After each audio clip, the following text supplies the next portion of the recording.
El día de hoy veremos el tema, ¿verdad? Cuando el Señor enseña acerca de esta higuera que Él mismo, ¿verdad?, había pronunciado sentencia contra ella. Y decíamos que realmente, ¿verdad?, el contexto de la higuera nos llevaba en algún momento a pensar que el Señor estaba pidiendo algo a una higuera o a un árbol que no era su tiempo, no era el tiempo de los higos, sino que, bueno, el contexto histórico dice que este evento se suscita en el tiempo en que estaba cerca la Pascua de los judíos. Esto, ¿verdad?, ubicado en el mes de Nisan o el mes de Abib, como era conocido, entre la segunda quincena del mes de marzo y los primeros días y la primera quincena del mes de abril, que se celebraba la Pascua. Esto indica entonces, ¿verdad?, que el Señor enfrentó, o más bien tuvo este evento de la higuera en el mes de marzo, finales de marzo y principios de abril. Y los higos, su temporada era más o menos entre los últimos días del mes de julio, agosto y parte de septiembre. Así que cuando el Señor habla respecto, ¿verdad?, a esta higuera, ¿verdad?, y va y busca fruto, el Señor va buscando fruto, en un tiempo que no era realmente el momento en que estas plantas daban su fruto. Pero vimos en la palabra del Señor también que el propósito de Dios era, o de Jesús, básicamente tenía que ver con ilustrar a sus discípulos acerca de una vida sin fruto. En este día, hermanos, vamos a ver un aspecto muy importante como es el tema de la fe. En Hebreos capítulo 11, versículo 1, se define la fe como la certeza de lo que se espera, la convicción de lo que no se ve. Esa es la manera como Hebreos, en cierta manera, el escritor está allí mostrándonos con la definición de la fe. Y podemos ver en ese pasaje infinidad de historias, o muchas historias más bien, respecto a lo que es la fe.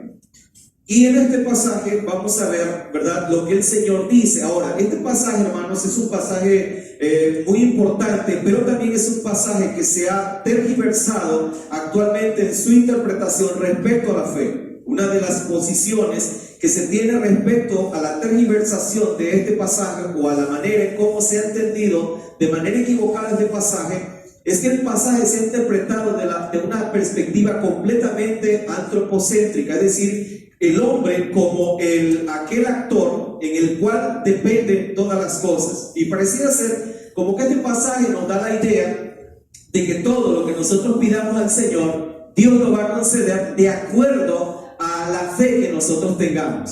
Pero iremos viendo a lo largo del texto realmente que esa palabra todo tiene una referencia muy importante, no en el sentido de los deseos. Martín Lutero dice, o decía más bien, ¿verdad?, que Dios está comprometido no con nuestros deseos, en cumplir nuestros deseos, sino en cumplir sus promesas. Ahora, la palabra de Dios también nos va a enseñar en este pasaje cómo nosotros debemos orar y cómo la oración va a ser eficaz en el sentido de que la oración esté en sintonía con la voluntad de Dios.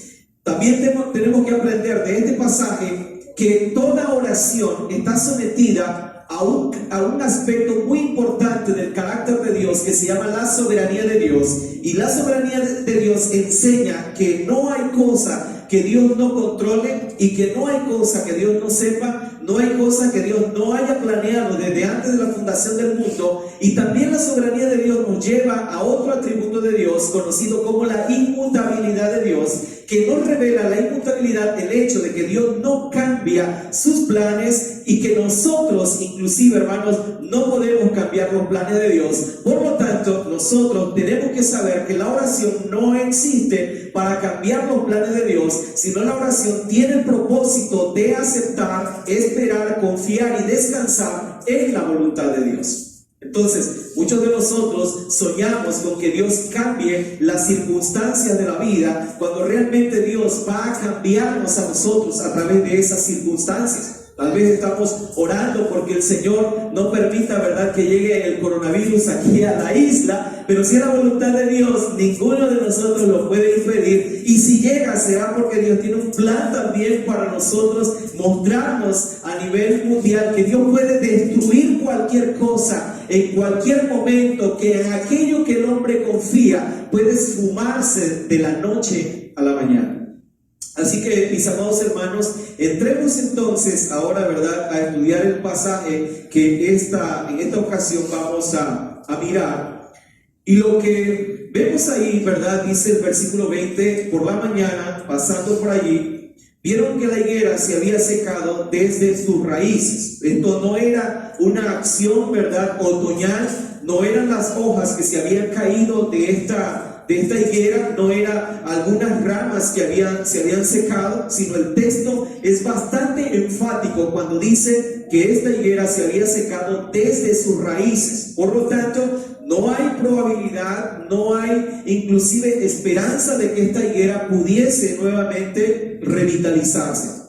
Lo que nos está diciendo aquí, obviamente, hermanos, es que este evento no es un evento casual en la vida de los discípulos. Sencillamente es un evento que el Señor planeó para darles una enseñanza a los discípulos. Y aquí nos revela la palabra de Dios una verdad en realidad que no podemos eludir, que no podemos escapar de ella. Y esa verdad es que no hay evento en la vida de nosotros que Dios no use para darnos una enseñanza y para probar también nuestro corazón, para ver si nosotros vamos a hacer o no su voluntad. Así que todos los eventos de la vida, todas las circunstancias, por muy pequeñas que sean en nuestra vida, todas aquellas situaciones tienen el propósito de darnos a nosotros una enseñanza de acuerdo precisamente a la palabra de Dios, pero también, mis hermanos, tiene el propósito de moldear nuestro carácter conforme al Señor, y también el propósito de probar si realmente nosotros haremos o no la voluntad de Dios. Entonces, todos los eventos de la vida, cada circunstancia, cada situación que tú enfrentas, cada momento en la vida tiene ese propósito de enseñar algo.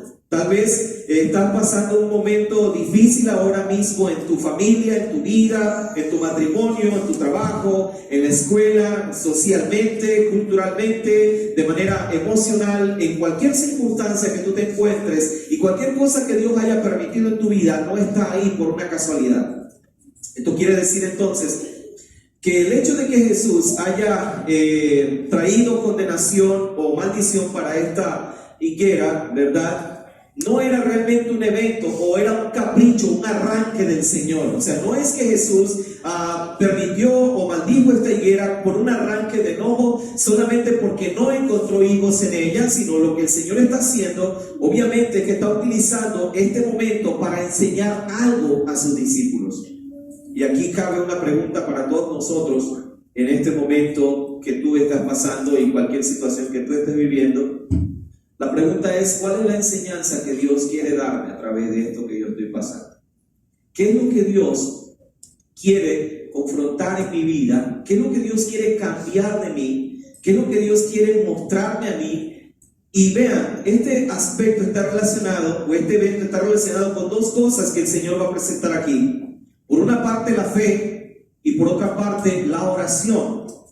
Entonces, todo evento de la vida en nosotros está relacionado con estos dos aspectos. Una, la fe, es decir, cómo mi fe me ayuda a entender a mí los momentos que yo estoy viviendo, cómo o qué tipo o de qué calidad es la fe que yo tengo para esperar y descansar en Dios, de qué manera mi fe me ayuda a enfrentar lo que yo estoy padeciendo, y por otra parte es cómo estoy orando.